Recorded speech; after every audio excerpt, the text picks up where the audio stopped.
Thank you for listening to this podcast from TRE, Talk Radio Europe, your voice in Spain and around the world. For more information, please visit tre.radio. TRE in the afternoon. Presented by Hannah Murray. Good afternoon. It's just gone 5:05. You are listening to Men Talk. With me in the studio, we have Andreas Gallardo, Johnny Gates and Peter Bennett. Hello. Hello. Good afternoon. Good afternoon. I've just come here to watch the show. Have you? The Johnny Gates show. Exactly. What was that surname? Gallardo? Yeah, Gallardo. What's wrong with that? I didn't know that. Oh, well, now you know. You see, now you've met. There you go. Oh, no. Trust me, we've met. That's why it's funny. Okay, if you're listening at home and you'd like to get involved, please do. Here's how. To contact TRE, please call 952 78 4000. Email studio@tre.radio. Send us a WhatsApp on +34 645 99 67 95. What a beautiful day, it's a wonderful life. Okay, I saw this article today and I thought we have to discuss this. It is news that will be cheered in every greasy spoon around the country, for tucking into a full English breakfast makes men more attractive to the opposite sex. While many women may feel daintier tucking into a pastry, eating carb-rich croissants and muffins can make them less attractive to men. I've actually gone on and read the whole article, and all it tells you is what men eat makes them more attractive, but if women eat it makes them less attractive. So I'm slightly offended by so men can eat what they like and be more attractive, but women, it seems, to be less attractive if they. I'm quite partial to muffin for the morning. Well, there you go. That's fine. I'm not sure I agree with the whole eating an English breakfast. What a lot of nonsense, it's total Hannah. Nonsense. I don't know why even we read this article. Because this is great conversation. Why would anyone think that eating greasy food in the morning makes you more attractive? It's ridiculous. I mean, it's ridiculous. It doesn't have to be greasy if it's cooked properly, Andreas. I'm sorry, but bacon, not greasy, sausages with cereal as you make in the UK. No girl has ever said to me, "You're looking super fit, Johnny. You must have had a full English." Exactly. That's the whole point, sir. Exactly. Well, as someone who's sponsored by Tricky Ricky's, I take issue with this greatly, and obviously looks like Brad Pitt. Did the article explain? Yeah. Did the article explain why it made them look awesome? Well, was it the grease down? Listen, it's science. Was it the flatulence? Science? After? No. No, that's not attractive. Scientists found that the first meal of the day impacts sex hormones in the body, affecting how attractive a person appears. Name the scientists. I don't know. John Smith. Well, we know what scientist means these days, anyway. Yeah, exactly. You have the board of experts. Yes. On the wall's banger counter. The study measured the facial attractiveness of participants 2 hours after eating different types of breakfasts. Wow. Some were given a high glycemic breakfast, one with refined carbs known to boost blood sugar levels, while others had a low glycemic breakfast.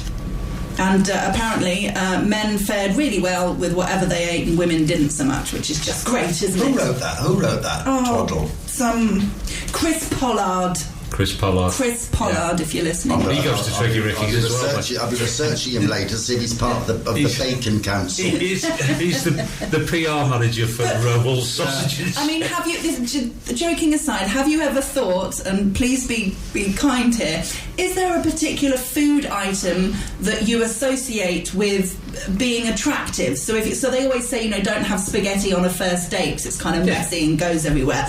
But, they talk about aphrodisiacs and stuff like that. Are there food items that you would think are kind of more attractive to eat? Oysters, caviar, foie gras. I went to a Greasy Spoon cafe in the UK with a friend of mine who was in insurance. And he said to me, it's relevant, let me elaborate. And he said, you know what we say in insurance, that to sell life insurance is 1 in 5 men will die of a heart attack by the age of 50. And I said, yeah. I said, they're all here. Wow. Yeah. So that's how attractive can eating a full range. Well, maybe that's why the birds find it attractive. Rich Yeah. man, heavy breakfast, see you later. Nice house in the country. Bit of Berkshire, nookie here we keel go. over. Lovely. Yes. Anyone else? Any comments on any attractive foods or foods that Churros. people eat that makes them? Yeah. Yes, churros or bananas. Well, I find churros very attractive in the morning if I've got a hangover, I can assure you. Yes. Yes. No, but you can't. Yes. Yeah. You mean sexy food or attractive Yes. food? It's two things, two Yeah, different I don't things. know. Yes, because we're talking about people who look attractive when. No. Well, yes, they're because going down the wrong- Brigitte Bardot eating a croissant Yes. Yes. on the, That on, would be the, on good. the wharf in Saint-Tropez, Yeah. that's super sexy. But surely Brigitte Bardot eating anything would be You know, sexy I because don't I she's don't know. I've never sexy. seen her eating the full English. As opposed to Bette Midler with the full English. Not so attractive. Sorry, brilliant. Bet. Sorry, Bet. Yes, we love you, Bet. Okay, there's an article here that we talked about briefly on Women Talk last week, and I thought I'd save it to ask your opinion on it. It's all about the lottery win, which is a great subject to talk about. So a guy who won £22 million on the lottery, he said the only way to keep your sanity is not to give up your job. He said that friends and family were kind of coming out the woodwork and, oh, can you lend me this, can you lend me this, and all this kind of, and people were just asking him for money all over the place, and it was really, really difficult. And he thought if he kept his job, he'll have, a bit more kind of normality in his life, that kind of thing. So if you were to win £22 million, how much of your life would you change? I keep my same job, but if I was a toilet cleaner, I think I might change it. Yeah. To Okay, be fair fair. enough. So you'd be happy enough keeping your job. Well, yeah, because I don't do much work anyway. Fair enough. That's the main point that the guy is. The way I would do it, I would keep myself busy and active. Yeah. Perhaps I would do something new, something exciting. I've got a few ideas because years ago I used to buy lottery tickets and I used to imagine winning it. Yeah, and I thought nice. when I win it, I'll do this and that, but it Yeah. was always being active. The worst thing you can do is get all the money and then you do nothing, and then what? Could be a downward spiral. I don't actually understand how these people can win such vast amounts of money and end up with nothing after a few years. All I can think of is that they're absolutely as thick as three short planks. Well, yeah, they've just spent it on No, because you honestly could win if you were given £1 million and you couldn't turn that into 2 million within a year, Yeah. you shouldn't have a penny. I tend to agree with you. I honestly, because you're as daft as a brush. Yeah. Seriously, I mean, honestly, in fact, there should be a quiz. You've won the lottery. Can you answer these 5 questions? No, sorry, you're not getting the money. Imagine. You're too daft. I'm going Yeah. to save you a lot of trouble. I'll keep it myself. Yeah. Well, people go mad, don't they? They spend it on all the kind of fanciful things that they wish they could afford. They'll always, I don't know, they'll buy the drink, they'll buy the fast car, they'll, But they buy the dark. There's one unquestionable choices. Somebody, I don't know, let's say it was from the West Midlands, living on an ordinary street in the West Midlands, probably never been out of the West Midlands, suddenly buys himself a 16-bedroom mansion in the middle of Scotland. Yeah. Why? And a Ferrari. But it is true you spend your money differently. Yeah. If you save £100,000 or euros out of your hard work, or someone gives you €100,000 just out of the blue, you spend that money differently. The money that you have saved with your work, you're going to be more cautious than if the money just suddenly appeared in your bank account and then you think, oh, what the hell, I'm going to buy this, going to buy that. Yeah. So there's a difference in how you spend the money or where the money comes from. If it comes to you easier. By the way, you can't save yourself rich. Would you? Just to let you know. Yes. You can't save yourself rich. No, if the money comes easier, easy come, easy go. It's Yeah. easy, I'll have that for the whole joy of not having any money is walking past a Ferrari showroom and going, one day I'll have that. Yeah. That's the joy in life. The day you can go in and say, I'll have 6 of them in every colour of purple you can get, Yeah. then your life's over. It's boring. The only thing you can ever get then is power. Yeah. There's nothing And else we all to know look what people do with power. Yes. Yes. Yeah, it goes horribly wrong there. I cannot wait. So how would you feel about sharing your wealth. I always think this is a really interesting and difficult thing. You know, when you think about family, when you think about friends, you know, if you've won 22 million and a friend asks you for 500 quid to pay off a debt, you know, it's nothing compared to your 22 million. But if 20 friends ask you for 500 quid, that's the problem, isn't it? Yeah. So how do you decide who you're going to kind of help out? I think that's a tricky one. This might sound horrible, but I wouldn't give any of them anything. No, but I would. Let's say I would definitely build a children's home or something like that, and put 20 million into that. Okay. But if 200 so you'd people give back in some way. Yeah. But if 200 people started saying, "Lend us a fiver, Johnny," I'd be like. He just said no. With his hands. I think I would be the same as Johnny. You know, I would give money away, but not to the people who don't actually need it, because they don't come now to ask you for money, do they? Well, I do have a friend who comes to me in February, and I have to say no. But apart from him, most people don't come. So when you get your 22 million and you get all these, busload of so-called friends to come and ask for money, they don't really need it. You know, other people will need it. So you have to identify people who really need it to give your money away. I'm not sorry. It's all right, Johnny. I'm not saying I wouldn't give money to those that have helped me in the past. Okay. Absolutely. Yeah. Exactly what I was going to go on and say, that people who've been good to you in the past. Yeah. You give them a fiver. A fiver, yeah. Possibly a tenner if they've been really good to you. I'm really surprised that someone has helped Johnny in the past. Hey. Yeah, but they didn't know me. So what is it? So we're talking about friends, I guess. Now, is it different for family? What, with the exception of children or spouses or whatever, would you kind of automatically start giving money out kids to not. family? Kids, kids not. No, absolutely not. No, I would never give the kids that. Oh, not my family. No, not a penny. No. I wouldn't give any money to Andrew's family either. No, I wouldn't give my kids any money, because any at all. If you won 22 million, give your children anything. It'll be spent on tattoos and wicked. Right? Yeah. No, absolutely not. Oof, because otherwise they don't learn. You know, there's a big thing with Hollywood actors now they're not getting all that. Because they won't learn the value of money. Yeah. Obviously, my parents or my mother or whatever, yeah, of course, buy her house, yeah, you know, blah, blah, blah. Set them up. But no, the kids, no way. Unlike Brooklyn Beckham, who knows the value of money very much because he worked 2 weeks in a coffee shop. Yes. Oh, yes. Yeah. That was a great PR stunt. Pop-up, didn't he? A pop-up restaurant, and he can't cook. But people will go because of who he is. Of That's course. what's so annoying, isn't it? That kind of, yeah. So no, nobody's getting anything. Okay. Brilliant. I'm glad we're friends. And Let's take a more breath. power to him for carrying on working. I'll buy a glass of wine, you know, we'll go Buy out. me a wine. No. That's nice. I'd certainly take a lot of friends out for dinners and all that kind of Oh, stuff. yeah. Yeah. You know. I'm having I think it would a be big nice party. to- Are you having a big party? Yeah, And I inviting would. all the people that you like? Yes. And none of the people that you don't like, Exactly, obviously. yeah. I might as well have it in the studio. Yeah, a couple more in here, we're done, aren't we? You'd have to do a bit of that, wouldn't you? You would Yeah. have to do it a little Well, bit. actually, first rule I would say is absolutely no publicity.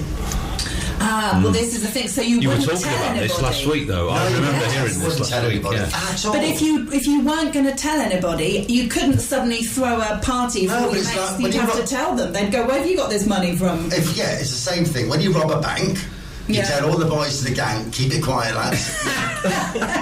We'll get it out in a couple of years, but don't go out and buy a Ferrari straight away. No. So keep it quiet. Don't get. All these people are getting the publicity. They're the ones that it all goes pear-shaped. You have to know who's in your gang. 'Cause That's very the true. thing. Once you That's start very telling people, who knows Keep who's the going gang to start small, telling? you know Yeah. that. Keep the gang Don't think too much about it, because the chances of any of us winning the lottery ever, Analysing the heck out of this, aren't it's we? not going to happen. So just stop it here. Okay, let's This is take commercial radio, isn't it? Let's get some adverts. Hannah Murray on TRE in the afternoon. Good afternoon. You're listening to Men Talk. With me in the studio today, we have Andreas Gallardo, Johnny Gates, and Peter Bennett. Hello. There's an article talking about the fact that I think we've all heard of 10,000 steps a day. Apparently cuts your risk of an early death, but they say in this article anything above 2,200 steps a day is proved to be beneficial. But the biggest rewards were seen among those who got between 9,000 and 10,500 daily. Dozens of studies have shown the dangers of a sedentary lifestyle, but 10,000 steps a day, around 5 miles, offsets the risk by around 39%. Who's got time for 5 miles? I know, that's crazy, isn't it? Every day. To be fair, going back to the first subject, if you just had a big fat English breakfast, I mean. Exactly. Then you should. Then, you know, I'm now going to start walking to Tricky Ricky's every other day. That's probably about 20,000 steps. Yeah, definitely. These articles are funny because that means nothing if your diet is not good, for instance. True. If, you know, I mean, so you could do 4,000 steps and have a really good diet, and then you don't need to do 10,000. Mm-hmm. Yeah. So there's a combination of things. But these articles, anyway. But they paint it with the same brush, with the same brush. So that, you know, that we all need 10,000 is not true. No, exactly. But it's just an interesting subject to think about, how many steps we're getting, or whether, you know, if you go for a walk, that's one thing, but if you're not going for a walk and you're just walking from the car to the office to... It all adds up, Anna. It does all add up. It does. Unless you're kind of going for a walk, or your job is like on your feet, if you're a waitress or something like that, you're probably not doing that many steps. That's where you park your car, Anna. It does. So are you the kind of person that parks you're in your car London, it could be far away from the... Still nonsense. I mean, like this thing they do in England now, when you go to a restaurant, they give you a menu and they tell you the calories there is in every dish. They do. Do they? Yeah. I mean, that is irrelevant information because it depends on the time of the year, whether it's cold, whether it's hot, your lifestyle, if you do the 10,000 or 4,000, if it is so. And there was an article that I was reading the other day that these menus with the counting calories menus save lives. That's not true. That's not true. What are they? But there are lots of people who count calories, though, aren't there? Who specifically... There's lots of people listen to Justin Bieber. It doesn't make it right, does it? Make it right. Don't count calories. Don't you do the steps that you need to do for your weight, for your lifestyle, for everything. Body size. How many steps are you banging in? I don't count them, to be honest. Doesn't your phone do? Because my phone does it for me. It didn't even ask I just forget to look. But no, I think normally if I'm not going for a walk, because I do go for a walk a few times a week, maybe. But I'm doing exercise classes like 4 times a week now, so that makes a difference with the steps. So depending, on average, I'd say 5,000 on average. What are you doing? I do a lot of sport. Not at the moment because I've got a broken meniscus. Oh yeah, blah blah blah. How many steps do you do? I don't count steps. Not even my phone counts it. I don't want my phone to count my steps. It's already telling me where I'm going in the morning. 5,000, I think. 5,000. I did 16. Because I've still got a dog and she does like to walk. I did that makes a huge 16,000 the other day. And I never take my phone when I've got the dog. Okay. I was thinking this, I did 16,000. That's very good. That's very I good. got lost. Okay, not so I'm much. against phones doing things for you. The phone is a phone. You use it to send a message or pick up a phone call. There's another topic. No, it's just your blood rate and your heartbeat and all that. No. I don't actually believe what it says I've done. How does this thing know? I know. Exactly. It's a very fair point, actually. Yeah. Well, you have to take it with you. Well, when I've gone through phases of counting steps, and when I was counting steps, and then I'd go for a walk and forget to take my phone, it was like very annoying because you hadn't got a record of it. But the other day it said I'd done about 2 yards. My toilet's must try harder. Must try harder. Yes. Okay. This is a controversial one. Wow. So take a deep breath. I'm talking to people listening. A play about racism has banned white people from 2 shows to allow black audience members to enjoy it free from the white gaze. Slave Play, which features Game of Thrones actor Kit Harington, is coming to the Noel Coward Theatre in London's West End from June to September. But on the evenings of July and September, blah, blah, blah, the theatre will be open only to all black identifying audience. I love how they've thrown in the word identifying. Well, first of all, that's the most racist thing you could possibly do. okay? And I mean, don't get me started. Well, yeah, imagine if it was the other way round. And Yes. just Johnny, DEI. have you seen The Commitments, the film? Yeah, I've had. Well, repeat after me. What are we going to say? I'm black and I'm proud. Yeah. So there you have it. What's this white gaze? Well, What is it? I've gone on to read. I've gone on to read the article, and they're talking about like black people needing to feel safe in the theatre and feeling safe and having a safe space away from white people, which I find really worrying. Honestly, what a load of toss. I've never met a black man in my life that's ever been scared of a white man. Certainly not scared of you. What? Well, no black man would be scared of you. well, no. Right. But I mean, who came up with that? I bet it was a white middle-class person from Godalming. Possibly. I would be interested, Han. I would be interested, were we to have a person of colour in this room who lives in or around London to get their perspective on this, because I hate discrimination of any sort. But that is discrimination. Yeah, I agree, Yeah. and I feel this is discriminatory, and it's patently ridiculous, isn't it? Because, as you rightly said, imagine if it was the other way around. That would just be... But it's laughable, so, I mean, that's why I don't know why they get upset, 'cause it's just a joke. It's got to be.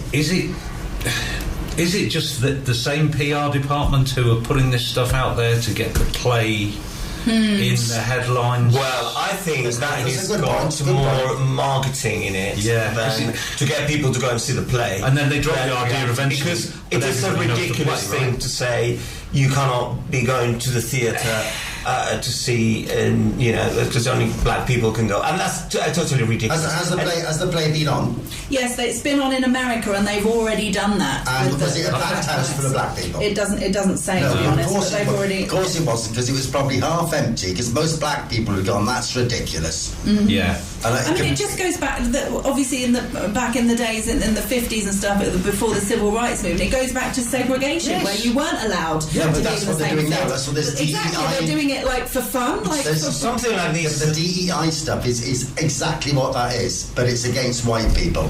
And that alleged white privilege. Yeah. This is the kind of thing that fuels polarization in society. I think This you're is right. what we're seeing Yeah. more and more. Let's polarize this. Well, there is no problem. Let's find a problem. That's Let's separate these two. That's what the left wants to do. Exactly. you got it in there. Totally liberal here, but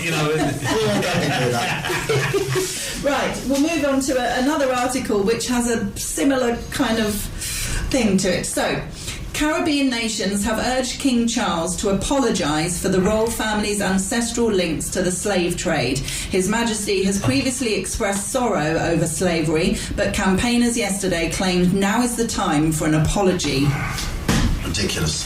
How far do you have to go with these apologies? Well, I mean, this is my first Shall thought. we ask Maloney to apologise for invading Britain by the Romans? Well, Yeah. this is my thought. If he apologised, the list is endless. There's a lot of other countries he's got to Absolutely. apologise for. Do I feel sorry for the Egyptians? But what And it just goes on and on and on. They don't know what's coming. a lot of these people should start doing a little bit of homework on the slave trade. Okay, it's not a white-black thing. Slave trade has been going on way into the Greeks, the Romans, and before that. The Barbary, there were more white slaves taken by the Barbary pirates from Cornwall than there ever were taken blacks from West Africa. Blimey, The really? figures are there. Do you know the colour of the first slave trader in America? The first slave owner in America. Do you know what colour he was? I assume you're going to say black. I am going to say black, and he was black. Wow. Okay, There you go. so there's all this self-righteousness. There's no homework done whatsoever on that subject. I didn't own any slaves. Nor did Charlie. So No. and neither of us should apologise for it. I do disagree with people having to apologise for things that their ancestors many years before did. You know, I'll never forget when I was, I don't know, about 8 or 9 or something. I was on holiday with my parents, and I was in a swimming pool and got chatting and playing with a German girl, and then our parents met and we all went for dinner and stuff. And I'll never forget, because I remember it affected my mum hugely. The German woman said to my mum, I'm so sorry for what my people did to your people in the Second World War. I mean, come on. And my mum was like, oh my goodness, you don't have to apologise for that. It wasn't you. Like, my mum thought that was so weird, but, you know, just really odd that she felt that, you know, meeting a British person, being a German, that she needed to apologise, and that was just awful. I suppose you should apologise for breaking all your ships up in the Spanish Armada. Yeah, well, I mean, they should be. I mean, they should be asking the royal family in Spain the same apology, because we started the trade. Well, Spain started the slavery trade from Africa, and it was lost to the British during the Treaty of Utrecht. So you took our good business, in inverted commas, in that treaty to make it your own. So really, they should be asking King Charles and King Felipe for the same apology, I guess. It still misses the point. How do you think all those black slaves got to the beaches to be picked up in a boat? How do you think they got there? They were taken from Central Africa by black people and taken to be sold on the beaches to his tribe, his Spanish lot, my British lot, all the other lot. The blacks and the whites were complicit in the slave trade, and that slave trade is quite modern compared to the original slave trade, the Barbary pirates, the Egyptians, the Greeks, the slaves from the lowlands of Europe. You can't start apologising for it. I am sorry about the boats you lost, mind you. Yeah, no, that's okay. I'll forgive you. I'll be forgive you and your nation for Spanish Armada. Sorry, Han, I'm just writing down the Treaty of Utrecht for future quiz reference. Oh, yes, absolutely. It comes up. But it is. I think if he was to do that, then it would just open a whole can of worms. Because if he came out and apologised, there'd be people all over the world going, well, then you need to apologise to the Indians. He's already said. In fact, India. As a Welsh person, you two can apologise to me as a Welshman. Yeah, and Scots will want an apology. Oh, no, that's more than an apology. Exactly. That's what I'm saying. That's what I'm saying. The list is endless, so it's just opening a can of worms. It wasn't him, so he shouldn't have to apologise. Unfortunately, he may bow to that pressure, and that would be a fatal thing to do. Oh, yes, I think it would be. Maybe Camilla will go, it's a stupid chance. You never know. You better take another break. Hannah Murray, TRE in the afternoon. Good afternoon. You are listening to Men Talk. With me in the studio today, we have Andreas, Johnny and Peter. There's an article here that says a granddad was right to leave just £50 to grandchildren who didn't visit. A judge ruled this. So a grandfather who was hurt by his grandchildren not visiting him more was entitled to leave them only £50 each of his £500,000 fortune. This is according to a judge. I did read that one. Johnny, over to you for this one. No, and you're honestly quite right too. Yeah. Absolutely. I mean, I come from a very wealthy industrial, like a family in the UK. We used to own Cow and Gate, the milk people. Okay. My grandfather was the owner of Cow and Gate. Really? Yeah. I didn't know that. Well, hence the surname. Nothing to do with Bill, thank you very much. Anyway, obviously, extremely, extremely wealthy people, Forbes list and stuff. God bless them, spent a lot. Fair play. Didn't see a shekel. Fair play. Yeah. And quite rightly so. Yeah. It's not the granddad's not responsible to look after those children. I don't like this entitlement when people feel like they are entitled and who to wrote their this article then? money. Somebody's got a chip on their shoulders. They didn't get any money from. Yeah. I think he was very generous, giving £50. Yes. Yeah. Absolutely. Yeah. If you stuck it on Bitcoin or gold, you could turn that into 100 over the weekend. Exactly.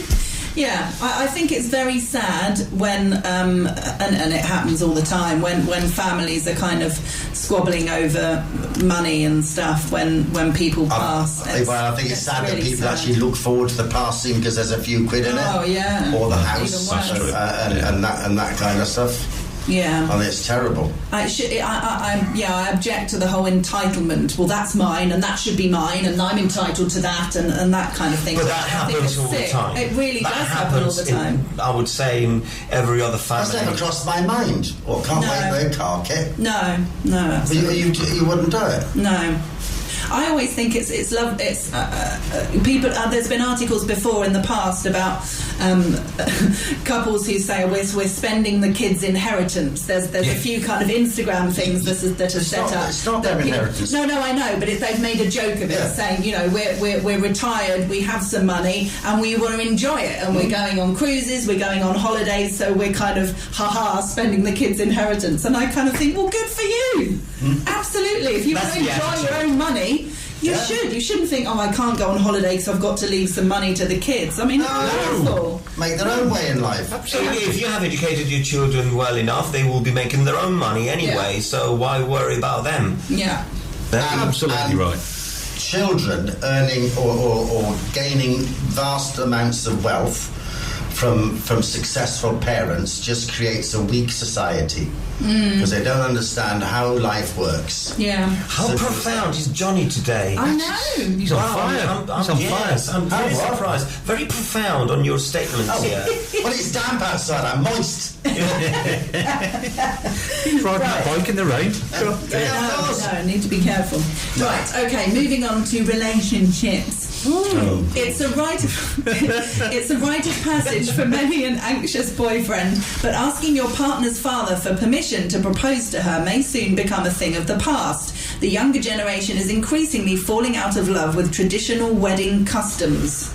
So things like the bride's father paying for the wedding, asking your partner's father for permission, sleeping apart the night before the wedding, taking your partner's name, being given away by your dad, tossing the bouquet, being carried over the threshold, promising to obey in the vows, wearing a veil, wearing a long white dress. Lots of those things don't tend to happen so much Or now. don't get married then. No, I think it's a shame that. Of course it's a shame. I do too. Yeah, I agree. Traditional. I don't. No. I don't. All those traditions and marriage and everything, I think it's ridiculous. For listeners who nobody's asked you. can't, just for listeners, his face is screwed up. Like All that, you have to ask for permission, and then the bouquet thing. I always hated that. Especially I love it too. Yeah. When was the last time you tossed a bouquet? No, he's the one trying to catch it. Yeah, I've never caught one, so I don't like it. I'm not sure about asking I know it's tradition, but asking the father's permission could end in tears before it's even started. Well, yes, if you think they're going to say no, then That's don't true, bother yeah. asking, I mean, I can you guess. imagine that? Yeah, that would you're be not awful. coming in my family, you horrible little oik. Yeah. Can you imagine? That My would daughter be with sad. you, with you. Yeah. No, that'd be embarrassing. Yeah, it would be. But tossing a bouquet, fine. I love that. I've seen- At my wedding, there was a rugby tackle to catch the bouquet. It was hilarious. I happened to be there, folks, and it was hilarious. Yeah, It's one of the funniest things I've ever seen in my life. Taking the husband's name, I think that's right as well. The only tradition I wouldn't lose is for the father of the bride to pay for Yes, I would agree with you. Yeah. for the I think it's Yeah. That should stay. The rest can go. It's a bit of a bugger if you've got 6 daughters, though, isn't it? I was actually going to say the opposite. I was going to say I thought you were saying the opposite, yeah. I was going to say everything else can stay, but the father of the bride, what if he's the Coleman who didn't win the lottery? No. Yeah. And I think that the shouldn't be father of the groom is- expected at all. To be fair, I think that's something you could go Dutch on, really. Yeah, But that's again, I think there should never be expectation with expecting there shouldn't anyone's be. parents There to shouldn't be contributing But to that the at all. tradition was or is that the father of the bride pays for the wedding party. That's the tradition. Is that the same? And we're talking. The article talks about the traditions that we are losing. All I'm saying is I would lose all of them except that one. Okay. So there you go. Especially the tossing of the flowers. Of the bouquet. That's fun. It's lovely. I think that's such a fun thing. I don't like that lovely. bit. No, I don't like it. Johnny, don't look at me like that. I don't like it. You're not involved. That's the thing for the women to do. The men don't get involved. No. Oh, that's what it was. Sport. It is a sport. And what about the dress? No, Wedding dress. I personally have never worn one, so... The long white dress. It's a lot of money. Or doesn't have to be. Depends where you get. You can pick them up from different places. Because a lot of people Don't say second hand, Hannah. Primark? Okay. No, I don't know. Well, a lot of people do. You know. Well, you can't get married in somebody else's wedding dress. I mean, that's the kiss of death. People do. No, you People can do, absolutely. don't they? Depending on how much money you have, you can. It's all very well to say, oh, you need to spend 10 grand on the dress. Well, a lot of people don't No, I have 10 wouldn't grand. spend that kind of money. It's ridiculous. Okay. Well, whatever people would spend. Pair there of are jeans, people that t-shirt, can't- get on with it. Doesn't have to be white. Doesn't have to be a dress. It has to be just something nice. It can't be white because that's virginal. Well, yeah, that's the thing. idea. But, yeah, So you're saying the it's world, not- the moral standards of the world have Well, declined? clearly, I mean, a slightly Surely off not. ivory is probably the maximum you're going to get these days. Well, something I didn't realise, which was eye-opening for me. I'd always assumed and thought, oh yeah, white dress. But when it was the lady who did my the wedding flowers, she said that if you have blonde hair, you should have a kind of off-white dress. And it's only if you have dark hair that you should wear actual white. Really? Which I didn't realise. So I didn't know that. because she said because of skin tone and all that kind of stuff. And she showed me a few examples of pictures and people Wow. when it works and when it doesn't work and why. So because of her saying that, I had a kind of off-white dress as opposed to white, which I thought was really interesting. You'll know that, kind of being a photographer, Johnny, all about the colours and... I'm just nodding, nodding. Falling asleep, or are you into what I'm saying? This is a genuine question. Do you do a lot of weddings? No, I don't actually. No, I didn't Because kind of pigeonhole you like that. Because of bridezillas Bridezillas, yes. yeah, fair enough. Can happen. Yeah. Not with me, of course. and outlaws. Yeah. Oh, Nothing like an outlaw. Yeah. Right, we better take another break. Hannah Murray, TRE in the afternoon. Good afternoon. You're listening to the last part of today's Men Talk. With me in the studio today, Andreas Gallardo, Johnny Gates and Peter Bennett. How to keep your wife happy, give her a hug. Yay! What are you We doing? love hugs. We love hugs. What are you doing, Hannah? Oh, sorry.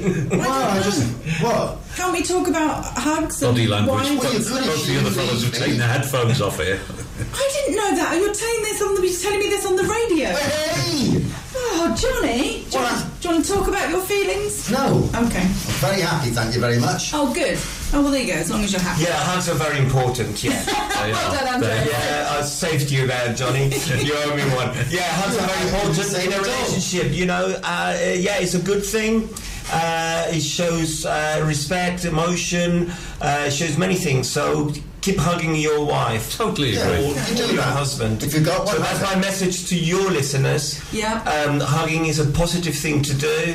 Wow. So go ahead and carry on doing it. And if you don't do it, start doing it. You'll see the change in your life. But see now, Wow. I'm in Andreas, the yeah. life coach. That's very good, but I'm in a position now that I can hug anybody's wife.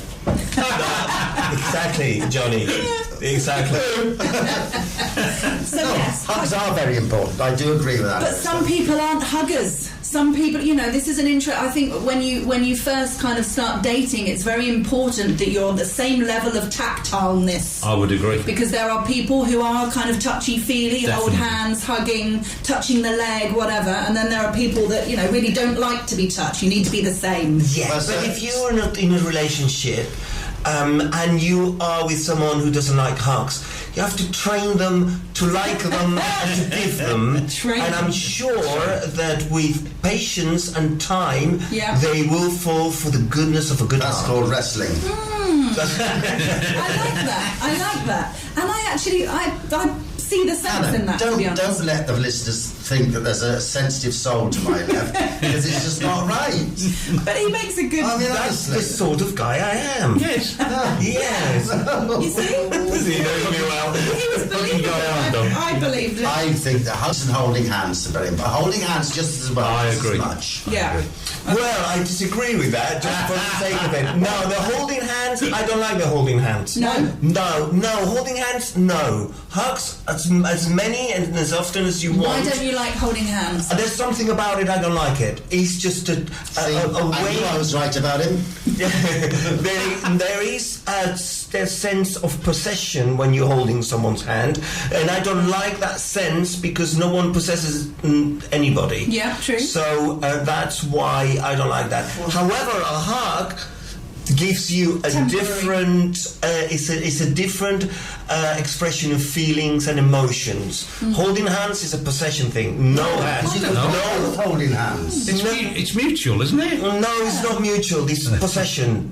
You won't convince me on that. Okay, I get why There's you're... a deep-seated problem here, Andres. I think we can get to the bottom of it. Hand holding. No, it's true. I reckon it comes from somewhere. We went back to your childhood before on Yes. the show. You've been dragged around the supermarket 2 times, haven't you, North? Yes, it will be something like that. It will Yeah. be.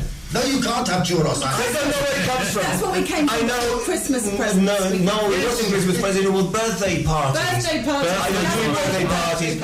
And yes, because there is a childhood trauma. Yes, but the holding hands is not a trauma. I just don't like it. Okay.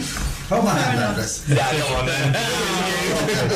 We like it, Peter, don't we? We love it, Ham. We love it. I don't mean Yeah. like you and I, we hold hands together, but I mean, good. I'm just putting us in the Yes, we same do. box. So it's 2v2 here. Metaphorically speaking, Yeah.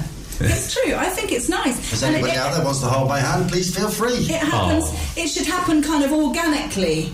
You know, we don't hold hands all the time. No. But every so often, it sort of feels quite natural.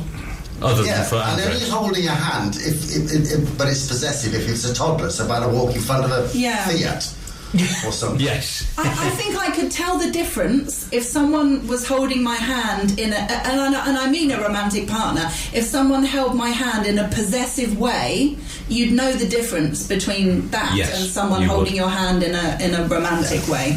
There's absolutely a difference. You won't convince me, Hannah. Okay. I'm just going to give you the Welsh. I'm going to hold your hand in a non-possessive way. I'll and give see what happens. you, I'll give you the Welsh for hug. Yeah. Or cuddle is cooch. Cooch. Yeah. Oh, I love that. CWCH, yeah. Cooch. I knew that. CWCH, cooch. Cooch. That's fab. Oh, that's lovely. Give us a cooch, will you, honey? It's a very nice word. Yeah, it's a lovely word. That's a nice word. I'm familiar with that word. Hang it on. Okay. I'm sorry, Johnny, but there's another question here. It's okay. I'm banging it now. The position you lie in bed, is it the secret to a happy marriage? The way you lie in bed with your partner may lead to more than a restless night.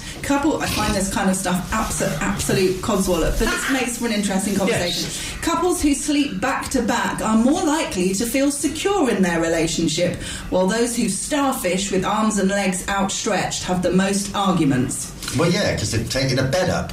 Yeah, I know, that's silly. But I've always read over the years when they do kind of like body language and stuff. It's like so stupidly judgy, and it's normally the opposite to this. You know, they show couples that are like facing each other in bed, you know, with an arm round each other. Oh, they're in a much better place than couples who sleep back to back. And you just kind of think, oh, how ridiculous. And now they're saying that couples who sleep back to back are more kind of secure and, oh, God, you're going to sleep. You just want to be comfortable. Is this done by a panel of scientists that they've been... Probably. The same ones about the full English breakfast. Yeah, exactly. Yeah. Yeah, but that article doesn't take into account, like, obviously, in August in Spain, in the south of Spain where we are, you're not really doing spoons with your bird, no. No. Exactly. Unless you've got strong air I'd conditioning unit. rather be in a different bed altogether. Yeah. To be honest with Absolutely you. true. Yeah, exactly. I think Don't that's touch me, I'm too hot. utterly ridiculous. They are, this article are fillers. They're Phillips, yeah. This show is a filler. I mean, what I propose for the next programme, Yes. can we bring our own subjects? No. No. I know you're the director of the programme, but just let us, you know... You can give me some in advance for me to veto. And you'll consider it. I'm sure And then reject them. in the Daily Mail or the Sun or wherever you get this rubbish from, there's a weekly prize for the journalists. We use that very loosely, that term. Who come up with the biggest load of balderdash. Yeah. And they get a full English bottle of wine or something. They get a prize anyway. Balderdash, much underused word, that, isn't yes, it? Well, I love that, mate. I love that. There was another radio, word. There was another word. Balderdash is nicer. Radio edit, yes. This one, a school has changed its uniform rules to allow pupils to wear fake eyelashes due to mental health considerations. Parents were sent a letter informing them of the decision after attendance was affected by students wearing them. The head teacher that said students were missing school to have their lashes removed or refusing to attend without them. This angers me so much. Come on, Johnny, this is your moment of glory. Wow. Well, actually, I'm stupefied by the School. Stupidity. insanity of the piece. Anyway, Yeah, no child should be allowed in school wearing makeup. correct. For starters, I think let so. alone Absolutely. eyelashes. Yeah, absolutely. So you take away their makeup bag, you take away their iPhone, all right, and you make sure the skirt's the right length, and that's it. Yeah. Bosh. I agree. I totally school agree, is about yeah. school and learning. Otherwise- and making friends as well. But you don't. It's not like a fashion parade. Six and the it's best. Not, no, I disagree with that.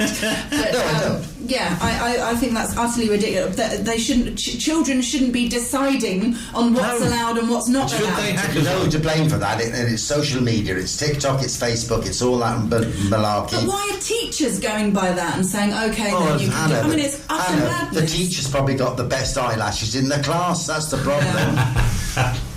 Yeah, She's probably only about 23. yeah. You know, Goes back to the sense of entitlement here, though, doesn't Yeah, it? absolutely. It's just wrong that children are It's like dictating. on the desk what- of It is true, schools should offer a plain level for all the kids, so they all feel that they are the same, and they have to go equipped to learn, not to do anything why else do they have other to than feel the learn. same? We didn't feel the same in school. You don't have to make everybody feel the same. No, it's your That's personality. rubbish. It's your personality. But what I'm trying to say, Dress you the can't. same. Yeah, if you have broadly go the to- same clothes If on. you go to a classroom and you can tell who's the rich boy and the poor boy and everything Yeah, else, so yeah. you Yeah, got to I agree with avoid that. that.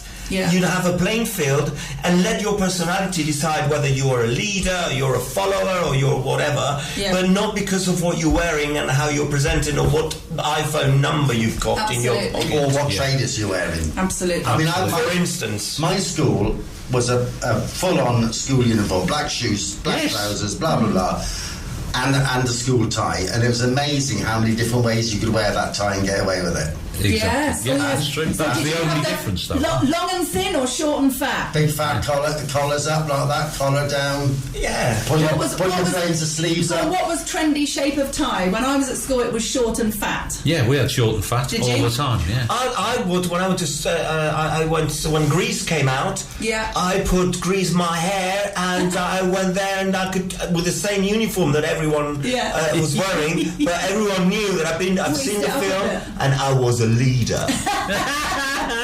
He was Leader of the T-shirt. El Travolta. El Travolta, yeah. Brilliant. Guys, thank you very much. That concludes today's Men No, Talk. God, that went quick. And I know. Thank And you, the sun's Andreas, come out. Johnny and Peter. Yes, the sun's come out. Marvellous. Have a great weekend all. Howard Brereton is coming up next after the news with Spain today. I'll be back on Monday.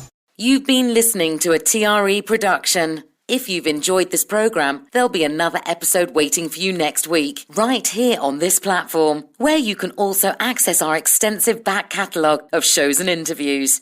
For more information on our live programming, social media channels and apps, and how to contact Talk Radio Europe, please visit tre.radio.